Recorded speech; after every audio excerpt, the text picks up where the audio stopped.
A common question I hear from football fans is why do Cardiff, Swansea, and Wrexham play in the English leagues and not the Welsh ones? To that I say, good question. In fact, they're not the only ones. Today I'm going to look at all the teams to play outside their country's borders and find out what's going on. First, let's have a look at teams from outside England who play in England. Starting with the several Welsh clubs, Wales didn't have an official league system until 1992, and Welsh teams played in the English leagues. The only Welsh competition was the Welsh Cup, with the winners taking a spot in the Cup Winners' Cup, representing Wales, who did have an independent national team as well. The Football Association of Wales, or FAW, were worried that the lack of an independent system would threaten Wales' football independence, and that FIFA might even step in and take away their national team. Therefore, in 1992, they created their own league, and in 1995, under pressure from UEFA, banned teams from the English pyramid from competing in the Welsh Cup. Therefore, to enter European competition, the Welsh teams would have to join the new Welsh League or qualify from England. Cardiff City, Swansea City, and Wrexham have historically been successful EFL level clubs, with Cardiff once winning the FA Cup and Swansea the League Cup. So there was no question of those three defecting from the lucrative EFL to the much less glamorous Welsh League, although Wrexham's reserves were briefly in the Welsh pyramid. Currently, Swansea are in the Championship, the second tier, as are Wrexham after they were promoted last season from League One, the third tier. Cardiff went the other direction after finishing bottom of the Championship. Newport County were in trouble in the 1990s. They had two relegations in 1987 and 1989, falling out of the Football League and couldn't finish their first season in non-league without going bankrupt. A Phoenix club was formed, but Newport's council refused to let them play at the ground because they considered it to be the same as the old club, with all of their debt still unpaid, and that's why they're known today as the Exiles. The FAW extended this by saying no new Welsh clubs should play in the English system, and thus banned Newport from playing in Wales. However, Newport led a rebellion of clubs known as the Irate Eight and won an injunction and returned home, and they went up the divisions, currently playing in England's fourth tier, League Two. In women's football, Cardiff City's women's team historically played in the English lower levels before they disaffiliated from the Bluebirds and now play as Gwalior United FC. They currently play at Newport's ground in the FA Women's National League Southern Premier Division, the third tier of women's football. An agreement means that now Welsh clubs in the top four tiers are governed by the FA, meaning they are legally English clubs in every way, despite physically being located in Wales, and one trip to any of them leaves no doubt about their Welshness. There are non-league clubs from Wales who play in England too.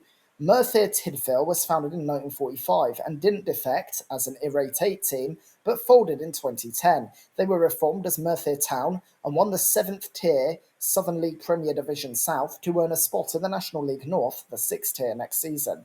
Cardiff Town were an Irate 8 team that didn't join the Welsh League immediately in 1992, but after struggling in the non-league reaches of the English game, defected in 1995. Barry Town, who are amongst the most prominent Welsh non-league clubs, were also of the Irate 8 and exiled to Worcester for a season, but quickly U-turned in 1993. Another Irate 8 team was Colwyn Bay, which stuck out until the injunction was won, playing games in Ellesmere Port. However, after going up and down the non-league pyramid, they decided to defect to Wales in 2019. There were some defunct clubs that also played in England, with Aberdare Athletic playing from 1920 to 1928 when they disbanded. They were actually in the Football League for most of that time. Abertillery Town played from 1920 to 1923 when financial issues forced them to return to Wales, where they lasted until the 1950s. Bridgend Town is a well-known name in Welsh football, but an earlier version of the club briefly played in England's Southern League in the 1920s. The second version of Bridgend played in England from 1978 to 1983, before returning to Wales and merging into Pennybont FC in 2013. Broughton United played in non-league from 1903 to 1906, then played one more season after that in Wales before dissolving. Brimbo Victoria FC played from 1909 to 1911 and then folded, with Caerphilly FC playing in the 1913-14, 1919-20 and 1922-23 seasons. Cwm Albion's FC played in the 1911-12 season before defecting to Wales, while Ebbw Vale also played in England in the 1920s before moving to Wales, lasting until 1998. Lovell's Athletic spent nearly the whole time from 1923 to 1959 in England's non-league, and soon after moving to Wales, crowds dwindled and it died in 1969.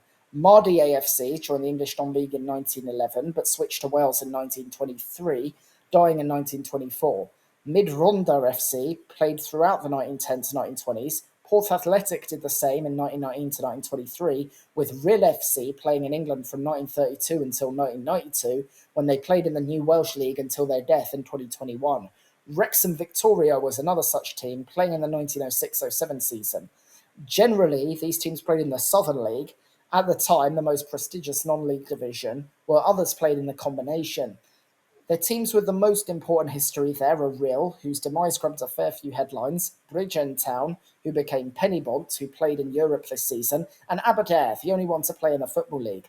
Aberdare had merged with Aberystwyth, but after folding, Aberystwyth left. A new merger happened in 1945, followed by a demerger in 1947, reviving Aberdare, who again played in English football for a bit, but are now known as Aberdare Town in the Welsh system.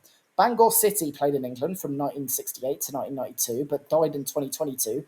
Llanelli FC were a prominent feature in the English non-league game before moving to Wales in 1992 and dying in 2013 before a Phoenix club was formed. Newton AFC entered the English League in the 1980s, but then moved back in 1992, while Pontypridd lasted between 1911 and 1926. It's not just Welsh clubs that have played in England, though, with two Scottish clubs also doing so. In Scotland, non-league football is known as junior football and was historically not connected to the pyramids, although this changed in 2021. Annan Athletics Junior League wound up in 1950 because they did not have officials, and with the Scottish Junior FA not allowing them to enter another league, they joined Carlisle's league in 1952, and they didn't switch back until 1977. Gretna, only just on the Scottish side of the border, joined the Scottish Junior Leagues in 1946, but then switched to England in 1947. As there was no promotion, but only election to the Scottish League in those days, they played in England's non-league while constantly applying to join the SFL, and finally defected when their application was accepted in 2002. Gretna are worth a video at some point, as they quickly rose up the Scottish leagues to the top flight, but lasted one season before they were liquidated with huge debts and are now a Phoenix club. Before I leave England, there is also the case of Guernsey FC, Jersey Bulls, and FC Isle of Man. They play in the English league system, and though the crown dependencies of Guernsey, the Isle of Man, and Jersey aren't part of England in political terms, in football terms they are, so technically shouldn't be on the list. The crown dependencies are legally subjects of the British Crown, meaning their sovereignty belongs to the UK, but they are not part of the UK itself. Guernsey and Jersey were part of the Norman lands, and the Normans conquered England in 1066, thus making them part of the same proto-empire. But the islands always had their own autonomy without joining England, nor then the UK. Jersey is the only one of the three to seek football independence from England.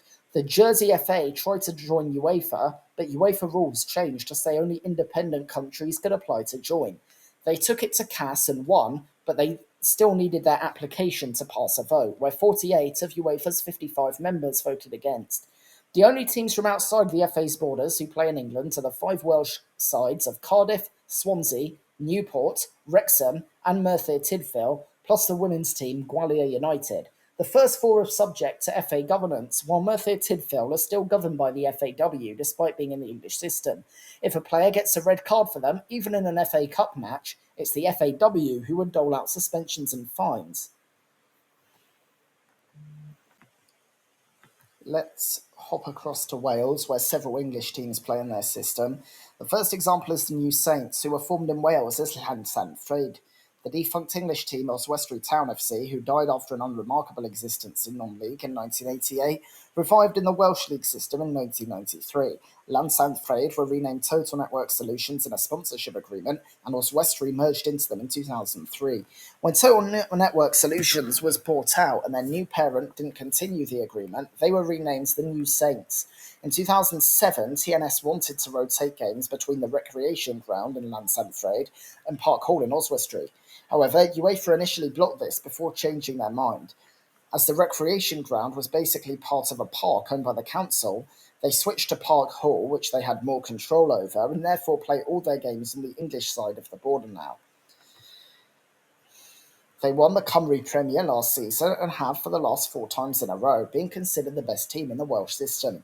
The New Saints aren't the only English team in the Welsh Pyramid, though. Bishop's Castletown played in the non-league Montgomeryshire League before the Welsh Pyramid was formed in 1984 and stayed there when it was set up. They changed back to England in 2010 but found travelling to matches tough, so went back to Wales in 2016. They currently play in the 4th tier Central Wales North Division.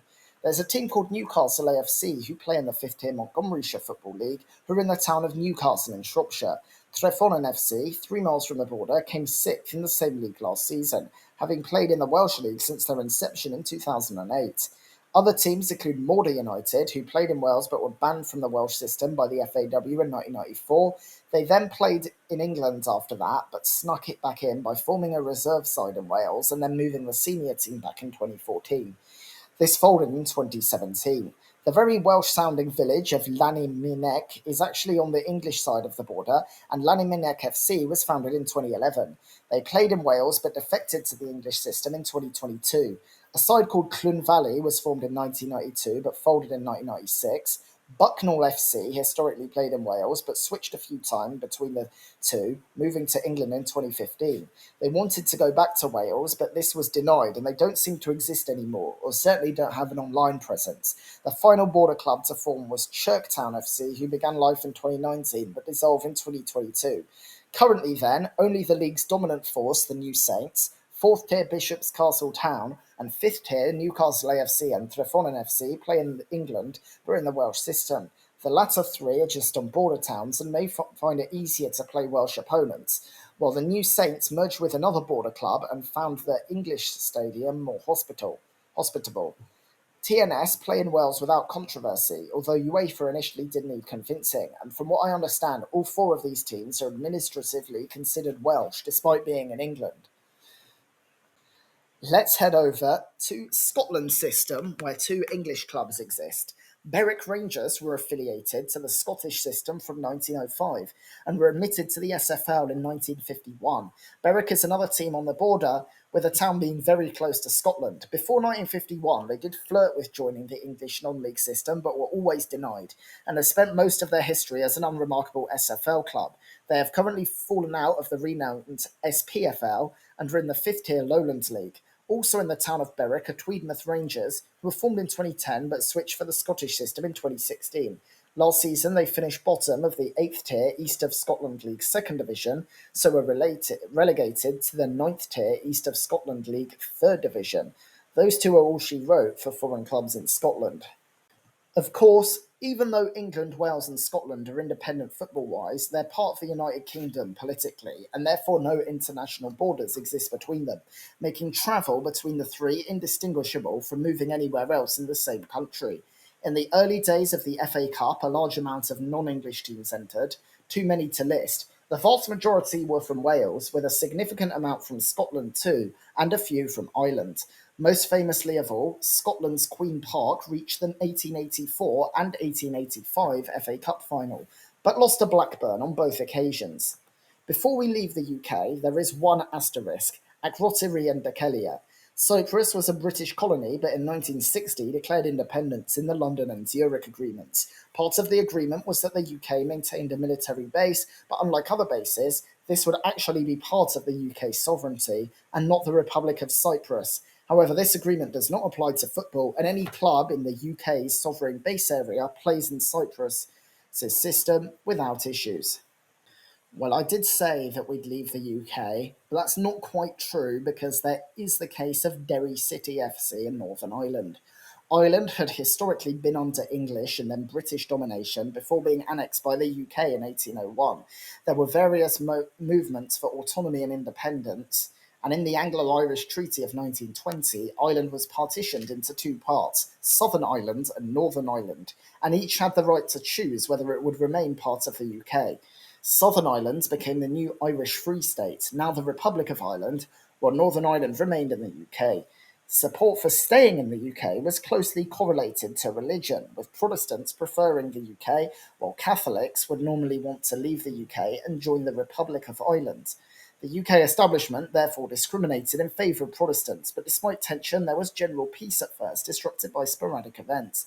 However, in the late 1960s, An American inspired civil rights campaign was suppressed and led to both Catholic and Protestant opinions hardening, and a 3 decade long period of conflict known as the Troubles, a sort of civil war.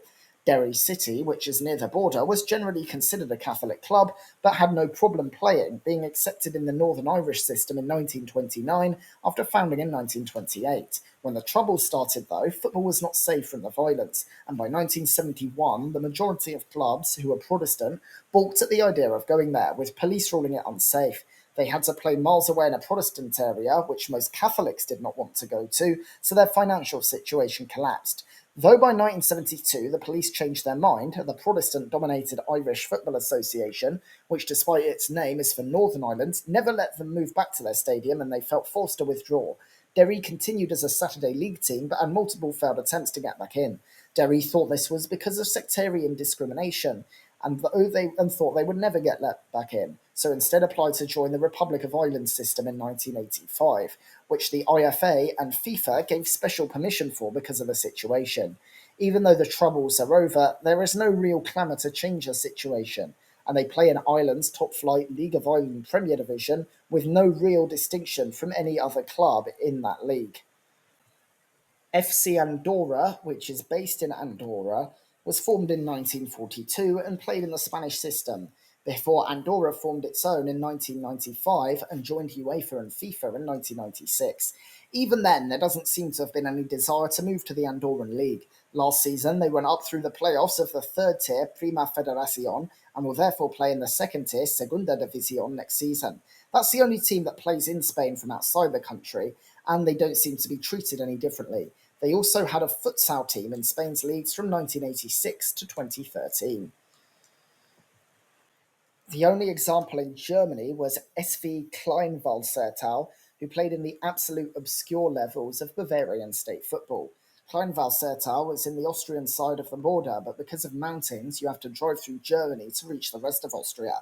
It's a multi-sports club, and it seems their men's football operation no longer exists, with the club's finest achievements being in women's table tennis. Another historical example was FK Borac Banja Luka in Bosnia and Herzegovina, traditionally part of Yugoslavia. Yugoslavia was made up of different republics with their own ethnic makeup, but this fell apart after the fall of communism in the 1990s, with countries declaring independence. The republic which remained the most loyal to the Yugoslav project was Serbia, and Bosnia's large ethnic Serb majority boycotted the 1992 referendum, which made Bosnia and Herzegovina an independent state. Instead, they formed their own Republika Srpska, or Serbian Republic, which was an unrecognised country that wanted to stay close to Yugoslavia, which by now was completely dominated by Serbia, and the two sides fought in the Bosnian War.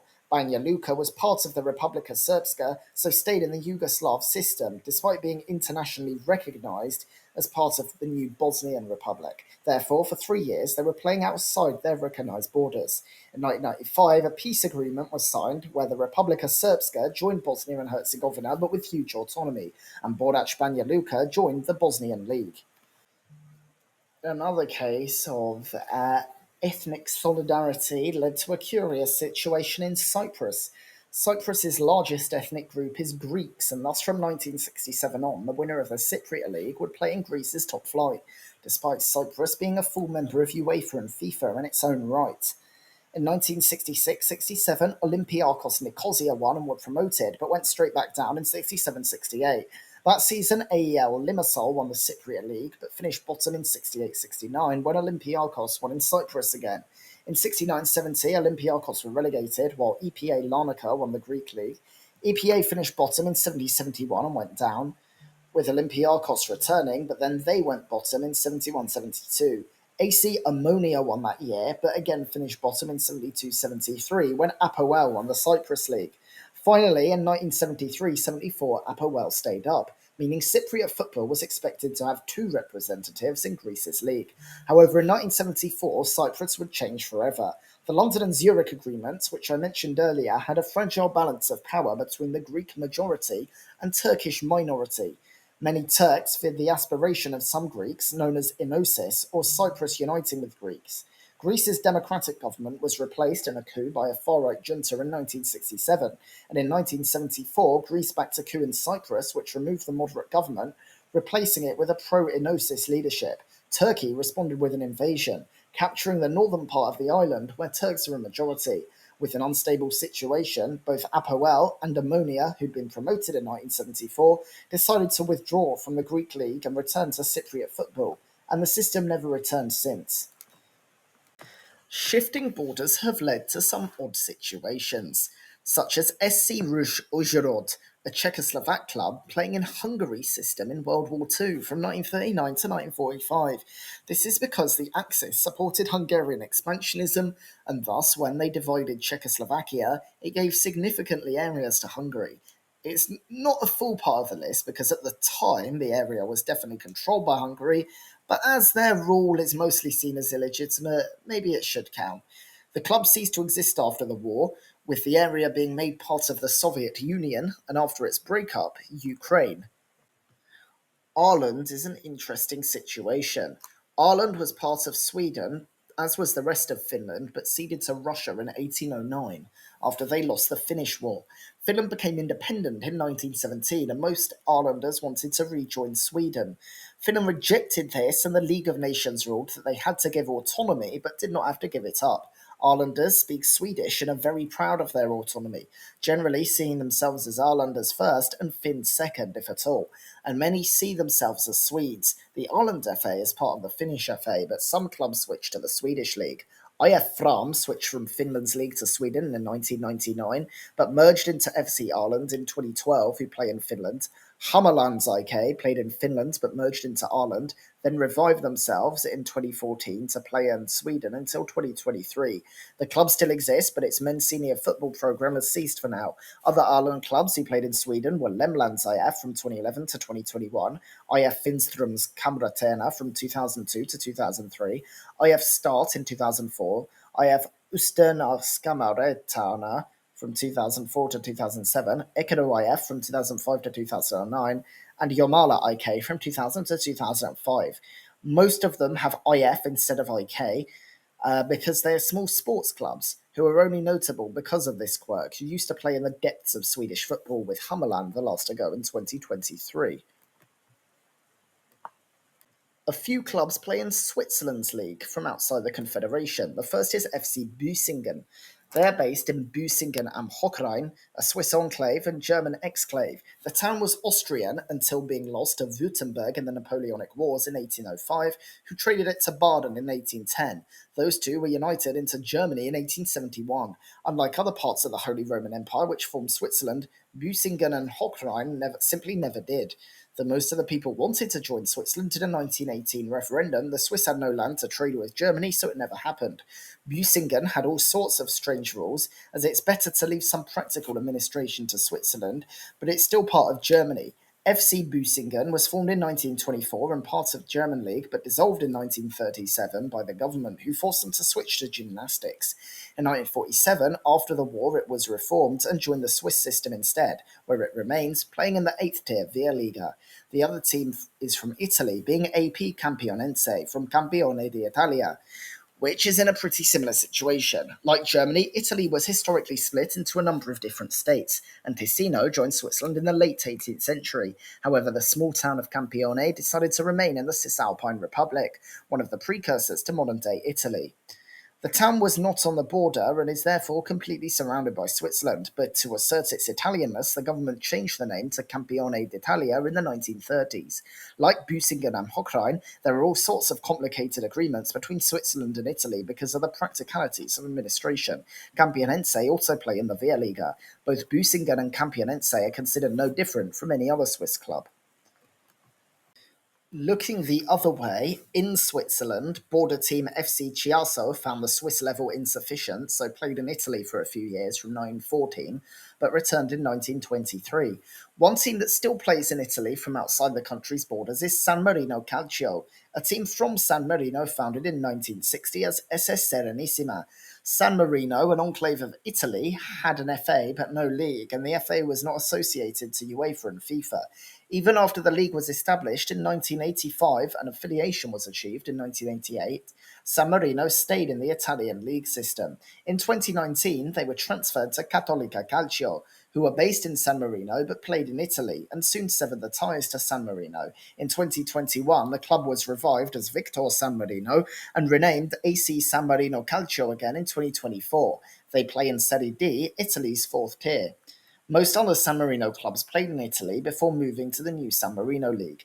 These teams were SP Cailungo, formed in 1974, FC Domagano, founded in 1966, SC Faetano, founded in 1962, FC Fiorentino, founded in 1974 as SS Montevito, but renamed in 2005, SP La Fiorita, founded in 1967, SS Volgare Falciano Calcio, founded in 1972, AC Libertas, founded in 1928, SS Murata, founded in 1966, SS Penarosa, founded in 1968, AS San Giovanni, founded in 1948, Tre Fiori FC, founded in 1949, SB Tre Bene, founded in 1956, and AC Virtus, founded in 1964.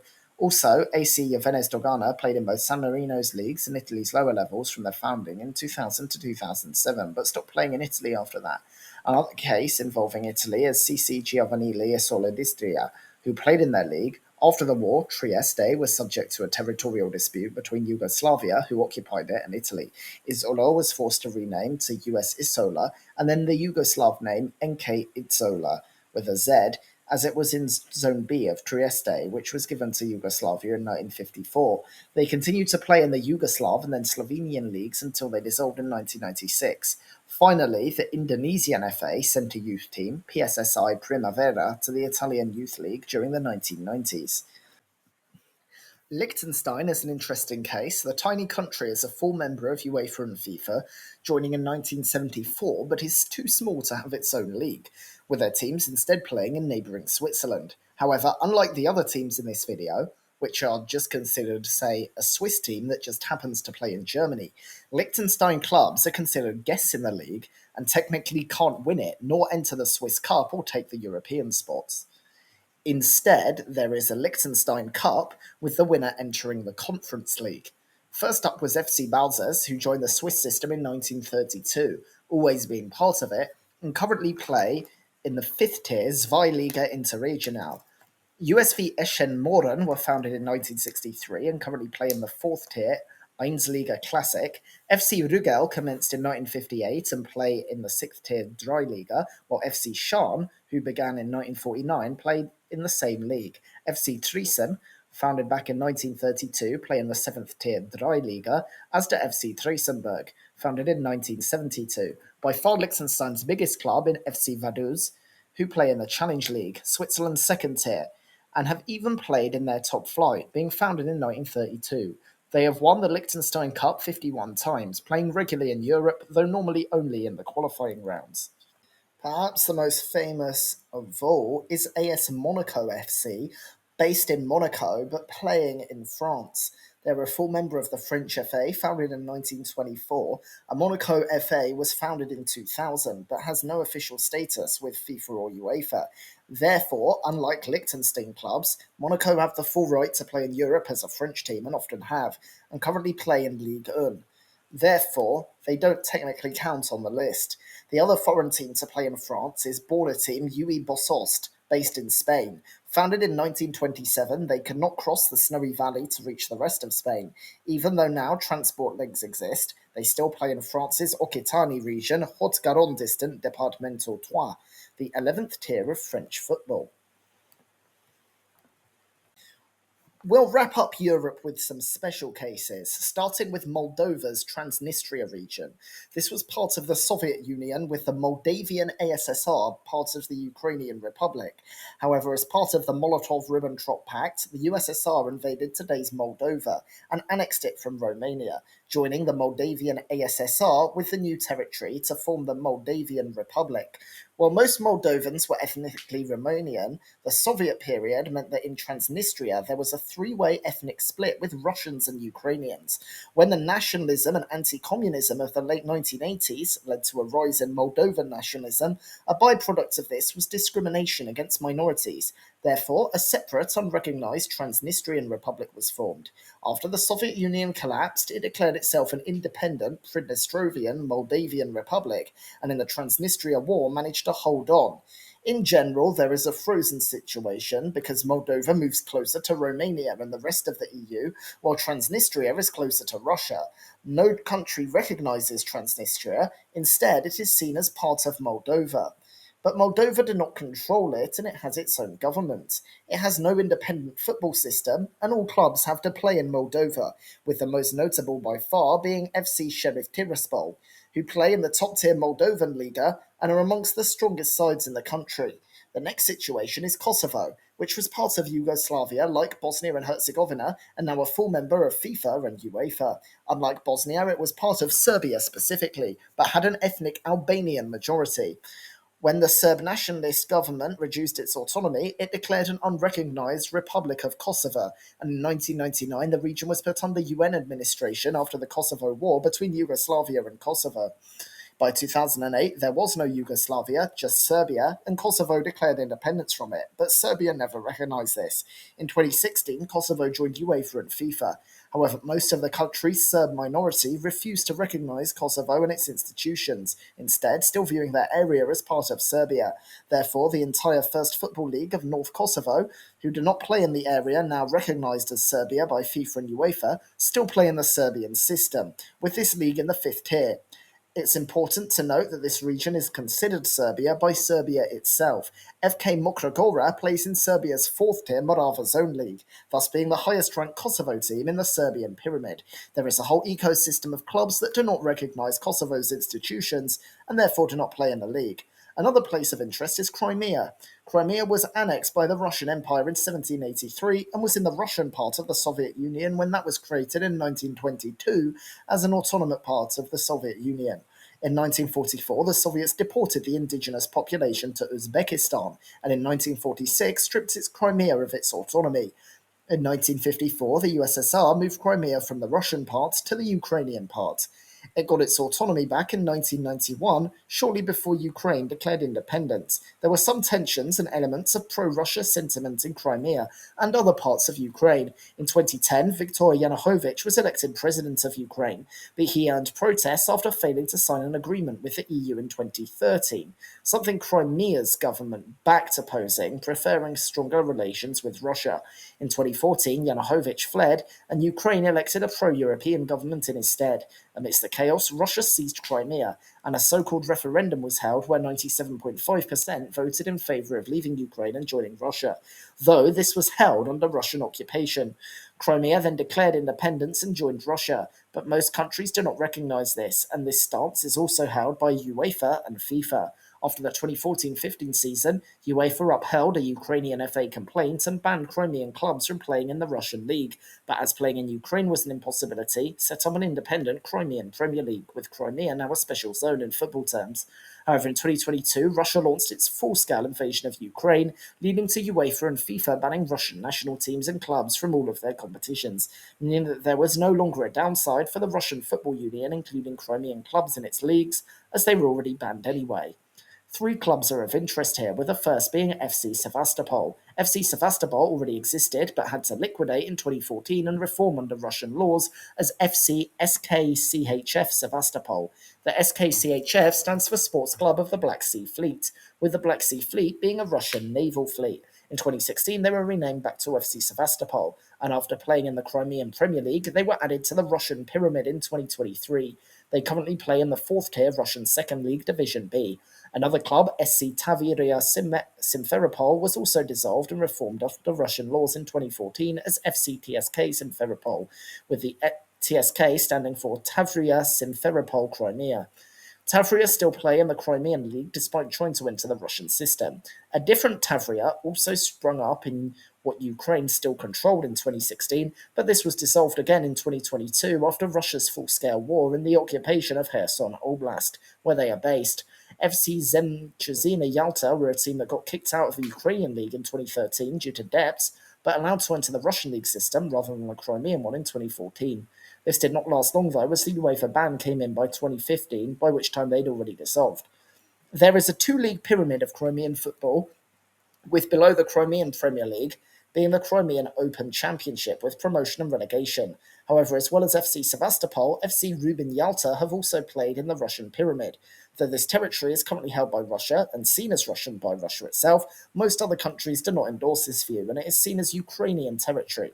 Therefore, Sevastopol and Rubin Yalta should fit on the list. That's it for Europe, so let's move on to Africa. The Western Sahara was known as the Spanish Sahara until 1976, when during decolonisation, Spain decided to give the territory to Morocco and Mauritania, despite opposition from Sahrawis. They formed the Popular Front for the Liberation of Saguier al-Hamar and Rio del Oro, also known as the Polisario Front, and declared the country the Sahrawi Arab Democratic Republic, fighting a war with Morocco and Mauritania.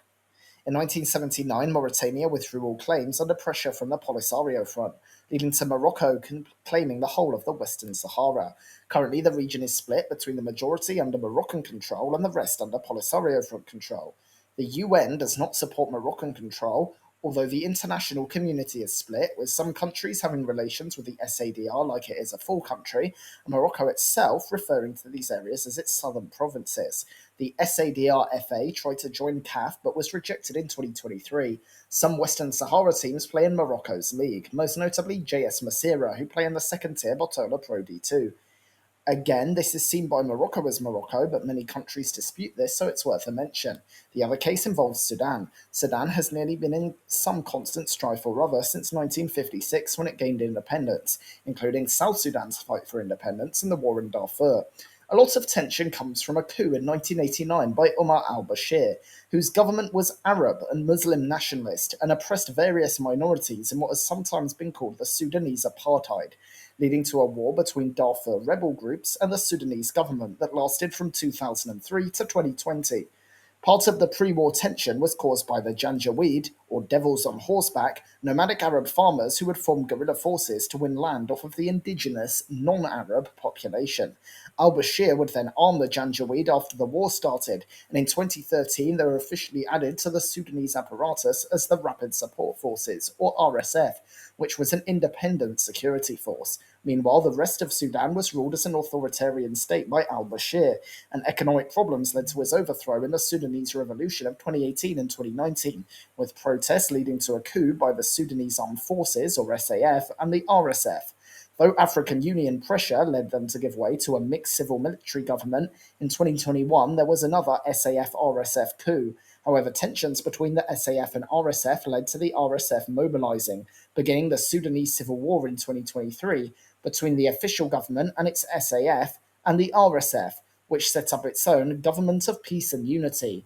Among numerous other things, this led to the suspension of Sudan's Football League. The civil war has meant that two Sudanese football clubs play in Mauritania's league as guests. These are Al Hilal Club and Al Merrikh SC, playing in the Mauritanian top flight, the Ligue 1 Mauritania. Remarkably, Al Hilal actually won the league, but they were not crowned champions as guests, instead being named Champions of Honour. They were also not eligible for places in CAF competitions. Instead, a tournament was held in Tanzania amongst Sudanese clubs to decide who takes part in the African Champions League. Let's now move on to North America and specifically the US, where the pyramid is a bit different. This is because instead of teams moving up and down, the US Soccer Federation releases criteria for teams to be considered a Division 1, Division 2, or Division 3 league without promotion or relegation between divisions. And every other league is considered non-sanctioned, the same as non-league in England. They've had a pretty open attitude to allowing foreign teams to enter the league, something which has always been the case in US sports such as basketball and ice hockey. In 2011, the Antigua Barracuda joined the Division 3 USL Pro. The idea was that, as the Antiguan League isn't professional, this would be the small country's only pro team and was supported by the FA. They weren't the first team from outside the US on the list, but in the 2013 season, the other teams, mostly from Puerto Rico, withdrew from the American system, and the USL no longer had teams willing to travel to Antigua, so stated that the Cougars had to play every game away. They were fast running out of money, and the 2013 season was their last, with them withdrawing in 2014. I said I was done with the UK, but we are back with the British Overseas Territory of Bermuda. The Bermuda Hogs joined the Division 3 United Soccer League's second division in 2007, formed by two former Bermuda players and a businessman, and it contained a lot of their national team. The USL was weakened in 2010 when the North American Soccer League was formed, and the Hogs decided to go to the non-sanctioned USL Premier Development League that year. They lasted 3 more years, but the businessman, Paul Scope, pulled out due to consistent losses after their 2012 season. Another club of interest is FC Bascom Bermuda. They were meant to enter the non-sanctioned USL League 2 in 2020 before it got cancelled due to COVID and opted out of the 2021 season because of travel restrictions. After that, they didn't enter the league again, and their website simply talks about football classes for children. The country with the most international involvement in American sports is Canada, and that is no different in football, with 3 Canadian teams in the only Division 1 league, Major League Soccer. The first to join was Toronto FC in 2007, with the Vancouver Whitecaps joining in 2011, and Montreal Impact in 2012, being renamed CF Montreal in 2023. Canadian teams can be considered MLS champions like any other. However, they cannot enter the US Open Cup, and historically could not get places in continental competition from the MLS, although that has now changed with the introduction of the Leagues Cup as a qualification path, a competition which includes MLS teams and teams from Mexico's Liga MX, from which Canadian teams can qualify. However, teams in Canada's own Canadian Premier League also get 2 spots reserved, as do the winners of the Canadian Championships, which includes the Canadian MLS teams and teams from Canada's own pyramid. All 3 cities represented had teams in the American system before the MLS clubs came into existence too. In Montreal, the original North American Soccer League saw the Montreal Olympique from 1971 to 1973, but they folded after failing to find a good stadium, spending 3 years playing in a ground intended for the other type of football. In 1981, the Philadelphia Fury team relocated to be the Montreal Manic. However, after 1983, a decision by ownership to create a team of Canadian players meant that the attendances went down as the foreign talent left and the club died. The Montreal Impact were actually formed in 1993, always playing in Division 2 leagues. Firstly, the American Professional Soccer League in 1993 and 1994, which was rebranded the A-League in 1995. The club went on hiatus in 1999 due to a dispute with the league, but returned in 2000. In 2005, it was rebranded the USL First Division, and when the NASL was formed in 2010, the USSF organised a compromise between the NASL and the remaining USL teams, called the USSF Division 2 Professional League, which they entered. They spent 1 season in the NASL in 2011 before moving to the MLS. Toronto has a long history of entering American leagues. In 1946 and 1947, the Toronto Greenbacks entered the short-lived North American Soccer Football League. Toronto had a team called the Toronto Falcons, who entered the National Professional Soccer League for its only season in 1967. In the same year, Toronto City entered the United Soccer Association, with the deceit of the league being that all the teams were actually European or South American teams with a rebrand. They were actually Hibernian from Scotland. These 2 leagues merged to form the original NASL in 1968, with the Falcons surviving. They lasted 1 season before financial issues caused them to fold. The Toronto Metros were a team in the NASL from 1971, changing name to the Toronto Metros Croatia in 1975 and the Toronto Blizzard in 1979. The original NASL has a strong legacy amongst hipsters, but it was a bit too ambitious and died in 1984, and the Blizzard with it. A new Toronto Blizzard was formed in 1987. They mostly played in the Canadian leagues, but in 1993, after the Canadian Soccer League folded, moved into the APSL for 1 season. The owners hoped the APSL would be made a Division 1 league, but instead the USSF created the MLS, so the Metros folded. In the APSL, they were replaced for 1 season by the Toronto Rockets, but this was badly attended and folded after a year. On the women's side, the Toronto Inferno played in the Division 2 USLW League in 2003 and 2004. From 2005 to 2011, the Toronto Lady Lynx played in the same league. Their men's team, the Toronto Lynx, played in the A-League from 1997 to 2006, with it being rebranded the USL First Division in 2005. After Toronto FC was formed, it dropped to the PDL, where it played from 2007 to 2014, when it merged into the Oakville Blue Devils, who play in the Ontario League. In Vancouver, a team called the Vancouver Royal Canadians entered the United Soccer Association for its only team in 1967. The team was actually Sunderland. This league merged with the NPSL to form the NASL in 1968, and the club, this time an actual club rather than Sunderland with some paint over them, renamed the Vancouver Royals, entered but folded after the first season. Also, the original Vancouver Whitecaps played in the NASL from 1974 to its final season in 1984. The Vancouver 86ers moved from the CSL to the APSL in 1993 when the former folded. This became the A-League in 1995, and the 86ers switched to the old name Vancouver Whitecaps in 2001. The A-League became the USL First Division in 2005, and the Whitecaps' last Division 2 season was the sole USSF D2 Pro season in 2010. After this, they entered the MLS in 2011. On the women's side, two teams were formed in 2000, the Vancouver Lady 86ers and the Vancouver Angels. The Angels were the ones to enter a league, the non-sanctioned Women's Professional Soccer League, and in 2001 the two merged into the Vancouver Breakers, which became the Vancouver Whitecaps women's team in 2003. Both the Breakers and Whitecaps played in the Division 2 USLW League, lasting from 2003 to 2012, when it folded because the best women's players in Canada wanted to play Division 1 women's soccer. Also, the Whitecaps men's under-23 team played in the PDL from 2008 to 2014. There were some other Canadian teams in the original NASL. The Calgary Boomers existed in 1981 but could not afford to continue. The same problem went for the Edmonton Drillers, who lived from 1979 to 1982. Apart from that, the Calgary Storm were in the PDL in 2001 but entered the A-League in 2002. They were renamed Team Calgary in 2003 and the Calgary Mustangs in 2004, failing to make any impact and dying after that. Their reserve team, the Calgary Storm Prospects, played in the PDL in 2002 and 2003. In the USLW League, the Calgary Wildfire played in 2004. The Edmonton Aviators played A-League football in 2004 but could not afford to go on after that, dying under the name Edmonton FC. Their women's team also entered the USLW League that year. The Abbotsford Rangers were formed in 2003, entering the PDL, changing their name to the Mariners in 2008 and playing until 2012. The Hamilton Lady Avalanche was formed in 2006 to enter the USLW League, becoming the Hamilton Rage in 2011 and KW United in 2013, dying after the 2014 season. The men's Hamilton Rage was formed in 2011 in the PDL, renamed KW United in 2013 and lasting until 2017.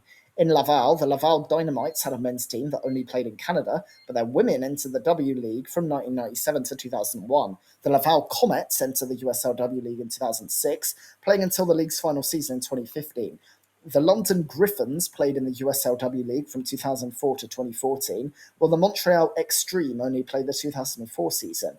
In the nation's capital, Ottawa, Ottawa Fury SC entered the PDL from 2005 to 2013, while the women's team entered the USLW League from 2000 to 2014. In 2014, the Fury rebranded to Ottawa Fury FC and entered the new NASL before defecting to the USL in 2017 after that league was upgraded to Division 2. The league became the USL Championship in 2019, but after that, the USSF and CONCACAF no longer sanctioned them to play in it, and they became Miami FC in America. TSS FC played in the PDL, renamed USL League 2 in 2019, from 2017 to 2021, but moved into Canadian soccer in 2022, where they continue.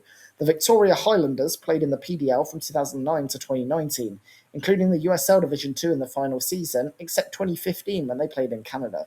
They also returned to Canada in 2020 onwards. The women's team played in the USLW League in 2011 and again in 2012 under the sponsorship name of Peninsula Co-op Highlanders. After that, they returned to the Canadian leagues. In 1986, the Edmonton Brickmen entered the Western Soccer Alliance after spending the previous season as a guest team. After that, they went back to the Canadian leagues. The Victoria Riptides existed in the same league in 1985 only. FC Edmonton was in the revived NASL from 2011 to 2017, but went back to Canada when that league died before folding. Montreal Impact's under-23s played in the PDL in 2014, but they replaced them with a reserve team, FC Montreal, in the USL Championship, at the time a Division 3 league in 2015 and 2016, but then instead signed an agreement with Ottawa Fury to affiliate. Calgary Foothills FC played in the PDL and then USL Division 2 from 2015 to 2019.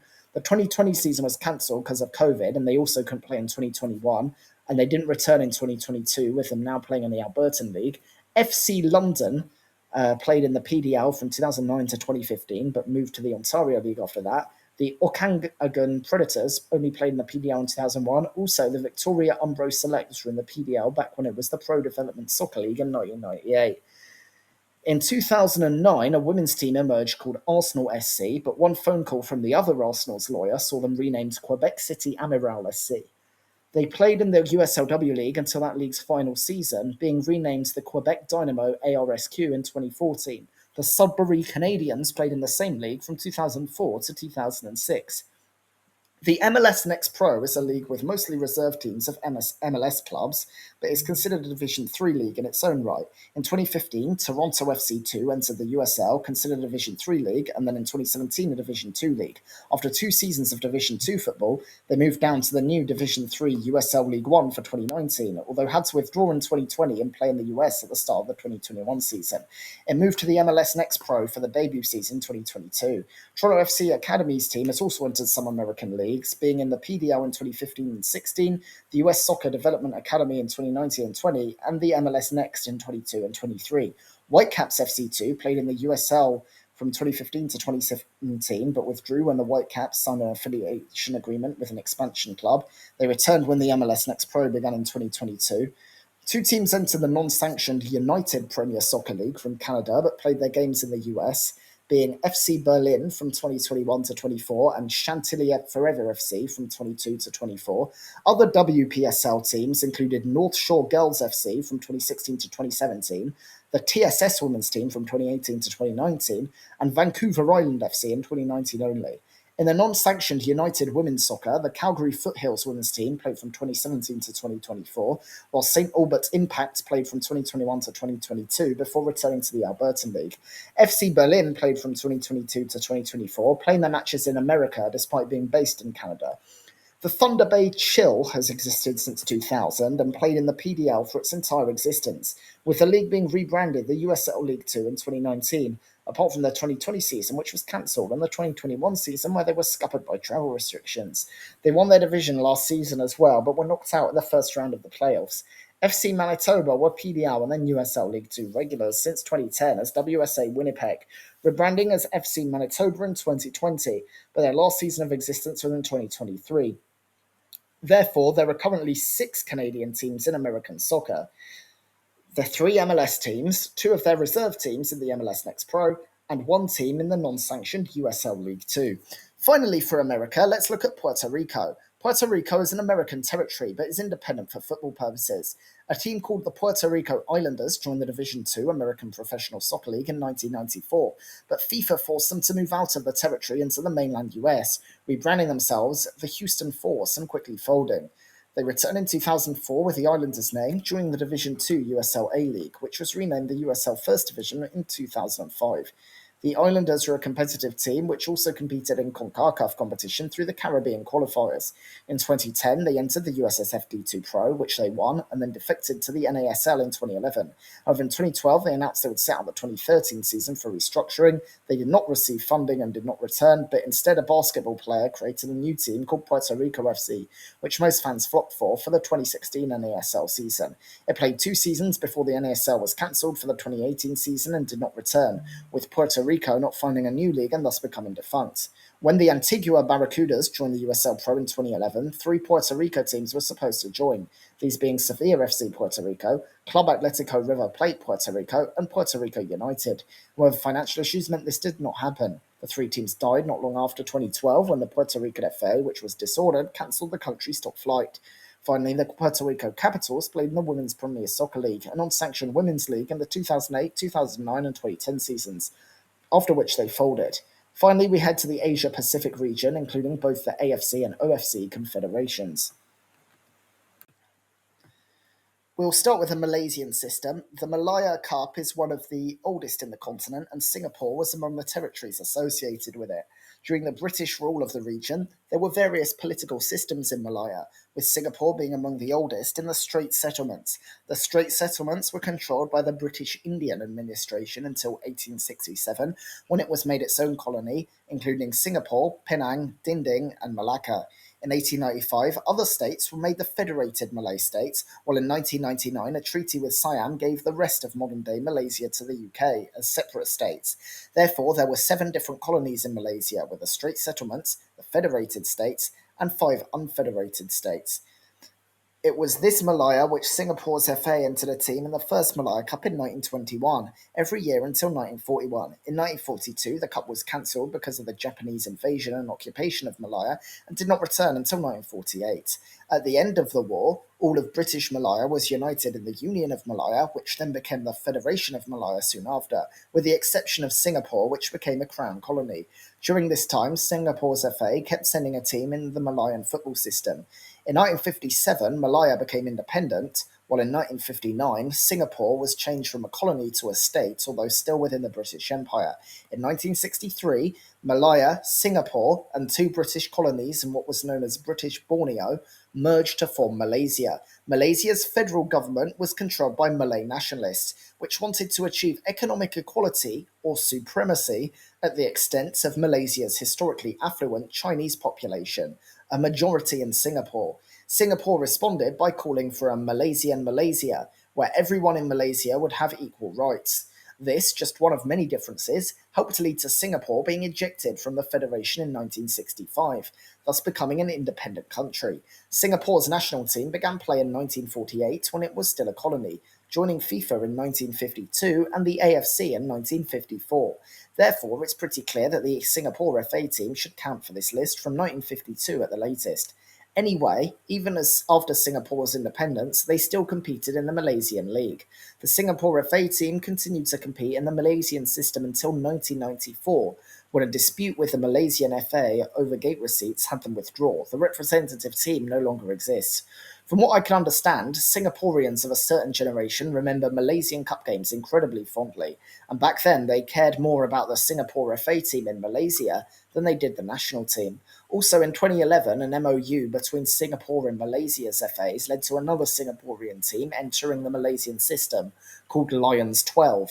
They played 4 seasons from 2012 to 2015, after which the MOU was not renewed and Lions 12 ceased to exist. 2 more teams have entered Malaysian football, both of them from Brunei. There was a Brunei FA team that began play in Malaysia in 1979, by which time Malaysia was long independent, but Brunei was still a British protectorate, gaining independence in 1984, although it already had a national team which was affiliated to FIFA and the AFC. They played every season from 1979 to 2005. In 2006, it was announced that instead of a representative Brunei FA side, the country would be represented in the Malaysian League by DPMM FC, the only professional team in the country. However, at the time, Brunei's FA was having governance problems and was deregistered in 2008 from the list of Bruneian societies, leading to them withdrawing from Malaysian football. Instead, in 2009, they decided to enter the Singaporean League, but due to the Brunei FA's issues, FIFA suspended the country, and that meant that DPMM had to be kicked out of the league. Brunei got a new FA, and DPMM were allowed to return in 2012, but COVID stopped them from playing in 2020, 2021, and 2022. In 2023, they returned to Singapore's leagues and played in the top-flight Singapore Premier League last season. However, they decided to transfer back to Malaysia for this season, joining their top flight, the Malaysian Super League. Despite Singapore's long history of entering Malaysia's league, DPMM isn't the only foreign side to enter Singapore's league. In 1994, with Australia's football establishment resisting to include a team from Western Australia because of financial and logistical concerns, Perth Kangaroos entered the Singaporean league instead, hoping success would force the Australian establishment to budge. The team was not well attended, however, and this hurt the finances, meaning their owners declared bankruptcy and had to hand it over to Western Australia's regional FA. After that, they disbanded, lasting 1 season. The same year, the Darwin Cubs entered Singapore's league. Parts of the agreement was that they had to finance their Singaporean guests, but after failing to do so, their relationship with Singapore's FA degraded to the extent they decided to withdraw from the 1995 season, and they stopped existing. In the 1994 season, the 2 Australian clubs finished first and second, with the Kangaroos winning, and despite the financial issues, it is said that their sporting success helped pave the way for there to be a Perth team in the A-League, meaning the stunt worked, the team being known as Perth Glory. The final foreign team to play in Singapore was Harimau Muda A, Malaysia's under-22 national team. As part of the MOU, which had Lions 12 playing in Malaysia, Harimau Muda A would play in Singapore, although they actually played their games in Singapore too. From 2013 to 2015, they'd be replaced by the under 21 team, Harimau Muda B. After 2015, it was decided that Malaysia would remove the system of Harimau Muda teams playing in foreign and domestic leagues, and they would create new underage national teams. Also, 4 foreign teams had satellite teams that played in Singapore but were representatives of a foreign club, with Japan's Albirex Niigata FC forming Albirex Niigata Singapore FC, founded in 2004, has played in the Singapore Premier League since then. Historically, they are not able to enter AFC competitions, but they have gone through a process of so-called localization, meaning they are now able to do so. 3 Chinese clubs were briefly in the League Two. Liaoning Guangyuan FC were the affiliate of Liaoning FC in 2007, but a match-fixing scandal led to their invite being revoked. For 2008, they were replaced by Dalian Shide Siwu FC, affiliate of Dalian Shide, but in 2009 they were replaced by DPMM. In 2010, there was also Beijing Guoan Talent Singapore, affiliate of Beijing Guoan, but in 2011 they were replaced by a local team. The French team, Etoile, based in Singapore, entered in 2010 and 2011, even winning in 2010, but converted to a grassroots academy after that. Xinchi FC from China also played in 2003, 2004, and 2005, but unlike the other Chinese clubs, not as a satellite of another team. A Pan-African team called Sporting Afrique played in 2006, while the South Korean team Super Reds FC played in 2007, 2008, and 2009. In all cases, all games were actually played in Singapore. Also, the Singaporean FA has sometimes invited foreign sides to enter the cup. After playing in the Singapore League in 2012 and pulling out in favour of Harimau Muda B in 2013, Harimau Muda A spent their last 2014 season playing in the second tier National Premier League's Queensland in Australia, from which there is no promotion. They're not the only foreign team to play in the Australian system, with 2 New Zealand clubs playing in their top tier A-League men. The start of New Zealand's participation in Australian soccer came in 1999 when Football Kings FC, with a Z, entered what was then called the National Soccer League. The NSL was massively struggling and replaced by the A-League, which would have a franchise system. The Football Kings were replaced by the New Zealand Knights, but this team, based in Auckland, also struggled both financially and on the pitch, and the Australian FA revoked their licence in 2007, replacing them with the Wellington Phoenix, which still plays in the A-League today. However, as a part of the A-League's expansion, it returned to Auckland in 2024, with the founding of Auckland FC. In the initial 24-25 season, they finished top of the league, being named Premiers, with instead the winner of a playoff series becoming champions. They didn't win that. As Australia's W League, now known as the A-League Women, expanded in 2021, Wellington Phoenix also got a women's team. In all cases, the New Zealand teams are ineligible for AFC competition. Instead, teams in New Zealand's domestic league qualify for OFC competition, with Auckland City FC, not to be confused with the A-League's Auckland FC, even making the Club World Cup. Finally, we head to China, particularly its special administrative regions of Hong Kong and Macau. Hong Kong was a British colony until 1997, and Macau a Portuguese one until 1999, but both were returned to China with agreements that they would have considerable autonomy from the communist system. Included in this is an agreement that they would retain their own sports teams, meaning that Hong Kong and Macau are considered countries for the purposes of football. Therefore, a number of Chinese teams that have played in Hong Kong can be considered foreign, as they belong to a different association. In 2001, a youth team called Guangdong Mingfeng from mainland China entered the then top-flight Hong Kong First Division, but due to a sponsorship, they were called Jiangsu Pharmaceutical. They played 3 more seasons, with the first 2 being as the reserves of Guangzhou FC, and then the last one being intended as the reserves of Hunan Shouking. But when Hunan withdrew, this led to Hong Kong FA scrambling to find random players from their youth setups to fill the team. Another mainland team that entered Hong Kong's league in the 03-04 season was Dongguan Nangcheng FC, but after 1 season they decided to switch back to China. Also, Guangzhou's reserve team entered the 03-04 and 04-05 seasons as Sunray Cave, but actually played their matches in Hong Kong. They were replaced by Lanhua, who in 2005 got relegated from China's 3rd tier, so decided to play in Hong Kong instead. In 2008, Lanhua were made defunct and renamed Chengdu Sheffield United FC as the reserve team of Chengdu Blades. Chengdu Blades were bought out by the chairman of Sheffield United, leading to their first team being the Blades, and their reserves being directly named after United.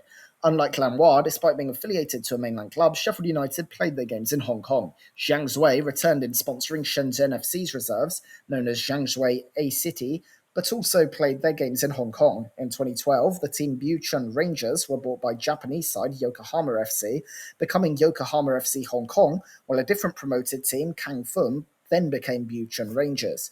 Yokohama still played games in Hong Kong, and the affiliation ended in 2015 when they became Dreams Metro Gallery, now being known as Leaper FC. The last season was 2014-15, the first after Hong Kong's top flight became the Hong Kong Premier League. Finally, in 2016, R&F entered as a satellite of Guangzhou City, playing 4 seasons, all of them in mainland China. Most of these clubs dissolved after leaving Hong Kong, being satellites of Chinese mainland teams. Finally, some Macau teams have entered Chinese football. In 2018, the Macau FA development team entered the Chinese fourth tier, amusingly known as the Chinese Champions League. In 2023, reigning champions of Macau, Chao Pek Kai, also entered this competition. Finally, in 2025, Macau's under-23 national team entered it. In all cases, they were not eligible for promotion. That, I think, is the most comprehensive outlook of teams playing outside their borders. For some, it's for practical reasons. In other cases, it's for smaller markets playing inside larger ones, such as Wales in England, Andorra in Spain, Liechtenstein in Switzerland, San Marino in Italy, Brunei in a few different countries, and even New Zealand in Australia and Canada in the USA. Therefore, we can compile a full list for the 25-26 season. In England, Welsh clubs Swansea City and Wrexham play in the EFL Championship, the second tier. Cardiff City play in the third tier EFL League One, while Newport County play in the fourth tier EFL League Two, and Merthyr Town play in the sixth tier National League North. In the women's game, Gwalior United play in the third tier FA Women's National League Premier Division South. In Wales, English club, the New Saints FC, play in the top tier Cymru Premier, while Bishop's Castle Town play in the fourth tier Central Wales League North Division, Newcastle and Trefonham play in the fifth tier Montgomeryshire League. In Scotland, English club Berwick Rangers play in the fifth tier Lowland League, while Tweedmouth Rangers play in the ninth tier East of Scotland League Third Division. In the Republic of Ireland, the Northern Irish club Derry City play in the top tier League of Ireland Premier Division. In Spain, the Andorran team FC Andorra plays in the second tier Segunda División. In Switzerland, the Liechtensteiner team FC Vaduz play in the second tier Challenge League, with compatriots USV Eschen Mauren playing in the fourth tier Einsliga Classic. FC Balzers and FC Schaan play in the fifth tier Zweiliga Interregional, with FC Rugol in the sixth tier Zweiliga, and FC Triesen and FC Triesenberg in the seventh tier Dreiliga. German team FC Büsingen and the Italian side AP Campionense plays in the eighth tier Via Liga. In Italy, Sammarinese club San Marino Calcio plays in the fourth tier Serie D. In France, we won't count Monaco, which doesn't have its own affiliated FA, but Spanish club UE Bossost plays in the 11th tier Occitanie region, Haute-Garonne district, Departmental 3. In Serbia, there's a whole system of Kosovan teams, including FK Mokra Gora from the 4th tier Morava Zone League. Similarly, in Russia, there's a system of teams from Crimea in Ukraine, including FC Sevastopol and FC Rubin Yalta in the 4th tier Russian 2nd League Division B. We won't count the Western Sahara, which lacks its own FA, but in Mauritania, the two Sudanese teams, Al Hilal and Al Merrikh, play in the top flight Ligue 1 Mauritania. In the United States, the Canadian sides Toronto FC, CF Montreal, and the Vancouver Whitecaps are in the Division 1 Major League Soccer, with Toronto FC2 and Whitecaps FC2 in the Division 3 MLS Next Pro, and the Thunder Bay Chill in the non-sanctioned USL League 2. In Malaysia, the Bruneian team DPNM FC are in the top flight Malaysian Super League. In Australia, the New Zealander clubs Wellington Phoenix FC and Auckland FC play in the top flight A-League Men, while Wellington Phoenix Women play in the top flight A-League Women. Finally, in China, the Macanese under-23 national team plays in the fourth tier Chinese Champions League. That's a total of 41 teams, plus the Crimea and North Kosovo leagues. In the case of Derry City, FK Mokra Gora, Rubin Yalta, and FC Sevastopol, the reasoning is political, identifying with the country they are not geographically in, and wanting that country to expand to include where their stadium is. In the latter three cases, the country has territorial claims on the region that includes their clubs. In FC Sevastopol and Rubin Yalta's case, it currently occupies the region. In a few cases, such as the English teams in Wales and Scotland, Büsingen, Campionense, and UE Bossost, it is because of ease of travel. Two clubs, Al Hilal and Al Merrikh, are refugees from war, with the majority There's 6 Welsh clubs in England: Andorra, San Marino, all 7 Liechtenstein teams, 6 Canadian teams in America, and 3 New Zealand teams in Australia, as well as DPMM and Macau under 23, being because a nearby country is a bigger market to test themselves in. I hope you enjoyed this tale about some of football's curiosities. Of those, only the New Zealand teams in Australia play in a different confederation. What do you think? I think we had a nice mix there. Some was a pretty grim tale of war or disputed borders, um, while some was just a case of ease of travel, and a lot of them just wanted a bigger market. You imagine, for instance, the Welsh League would be far too small for Cardiff, or the Brunei League, as much as it exists, would be completely dominated by its only professional team. Um, but it did feel interesting, the diversity of some of these weirdly tucked away places like Busingen, where you're in Germany, but it's completely surrounded by Switzerland and cut off from the rest of Germany. And even the women's table tennis club in Austria, where you have to go through the mountains, cut it off, and you have to go through Germany and back to get to Austria again. Um, Overall, I think I covered a range of stories there. I hope I didn't miss any, but I almost certainly did, just because of the scope of the topic. We were diving into the Swedish non-league and the French 11th tier and everything like that. So there's definitely going to be some I missed, especially with those Chinese clubs in Hong Kong as well, which were very difficult to track and follow. But overall, I think that was an interesting tale. And maybe some of these were more interesting than others. Uh, Hope you enjoyed it. Thanks for watching.